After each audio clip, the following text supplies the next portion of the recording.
हूं आपके साथ प्रीति भारद्वाज और चलिए बुलेटिन की शुरुआत करेंगे इस वक्त की बड़ी खबर के साथ। उत्तराखंड में बड़ा प्रशासनिक फेरबदल हुआ है। 39 आईएएस समेत 45 अधिकारियों के तबादले किए गए हैं। सीएम धामी ने ये बड़ी प्रशासनिक सर्जरी की है। पीसीएस और आईएफएस अफसरों के भी तबादले किए गए। देहरादून, हरिद्वार समेत कई जिलों के डीएम बदले गए हैं तो कुमाऊं आयुक्त दीपक रावत को सीएम सचिव की जिम्मेदारी मिली है। हरीश चंद्र सोमवाल नए आबकारी आयुक्त तो होंगे, तो वहीं सवीन बंसल को देहरादून का डीएम बनाया गया। तो 39 आईएएस समेत तमाम ऐसे बड़े अधिकारी जिनका तबादला किया गया है, उनके अलग अलग प्रभार सौंपे गए हैं और अलग अलग जिलों के यहां पर डीएम भी बदले गए हैं। तो पीसीएस हो, आईएफएस अफसर हो, सभी के यहां पर तबादले किए गए हैं और ये बड़ा प्रशासनिक फेरबदल उत्तराखंड में 39 आईएएस समेत 45 अधिकारियों के तबादले किए गए हैं। तो मुख्यमंत्री पुष्कर सिंह धामी की ओर से तबादला एक्सप्रेस चलाई गई है और इस दौरान 39 आईएएस और 45 अधिकारियों के तबादले किए गए हैं। तो कई ऐसे जिले हैं जिनके डीएम भी बदले गए हैं। तो वहीं हरीश चंद्र सोमवाल नए आबकारी आयुक्त बने हैं। सवीन बंसल को देहरादून का डीएम बनाया गया है। चाहे चमोली की बात करें, चमोली के भी डीएम हिमांशु खुराना को बदला गया है। तो सवीन बंसल को देहरादून का नया डीएम बनाया गया। 39 आईएएस समेत 45 अधिकारी जिनके तबादले किए गए हैं और उनके नामों की सूची भी आपके सामने टीवी स्क्रीन पर दिखा रहे। तो ये बड़ी खबर आपको बता दें, उत्तराखंड में एक बार फिर से ये बड़ा प्रशासनिक फेरबदल देखने को मिला है। आपको बता दें कि मुख्यमंत्री पुष्कर सिंह धामी की ओर से प्रशासनिक सर्जरी करते हुए 39 आईएएस और 45 अफसरों के ये तबादले किए गए। ज्यादा जानकारी के लिए अजीत राठी हमारे साथ जुड़ चुके हैं। अजीत, ये बड़ा प्रशासनिक फेरबदल 39 आईएएस समेत 45 अधिकारी जिनके जिले भी अलग अलग बदले गए हैं और तमाम अलग अलग जिम्मेदारियां भी यहां पर बदली गई है।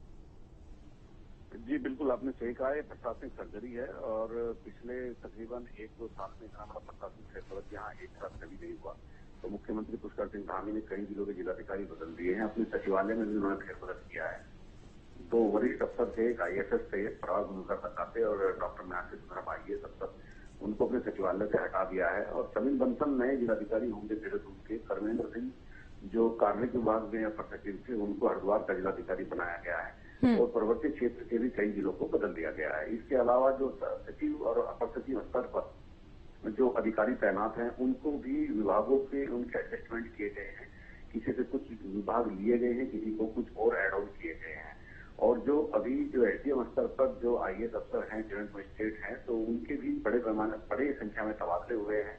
सीडीओ स्तर पर बहुत सारे तबादले हुए हैं, लेकिन ये बड़े तबादले मुख्यमंत्री सचिवालय से 2 अधिकारियों का हटना और 4-5 जिलों के जिलाधिकारियों को बदल देना एक साथ। तो देहरादून में सवीन बंसल अब नई जिम्मेदारी के साथ होंगे, क्योंकि निकाय चुनाव सामने है और ब्यूरोक्रेसी का फेरबदल उससे ठीक पहले इस बात को दर्शाता है कि सरकार पूरी तैयारी निकाय चुनाव की कर रही है। बिल्कुल, चूंकि देखिए हिमांशु खुराना जो कि चमोली के लंबे समय से डीएम थे, उनका भी एक तो यहाँ पर कार्यभार बदला गया है, दूसरे अलग जिले की जिम्मेदारी उनको दी गई है। और दीपक रावत की बात करें तो उनको भी सीएम सचिव बनाया गया है। मुझे लगता है ये 2 महत्वपूर्ण ऐसे लोग हैं जिन पर सबकी नजर भी थी कि आखिर अगर तबादला होते हैं तो इनको कहाँ भेजा जाएगा।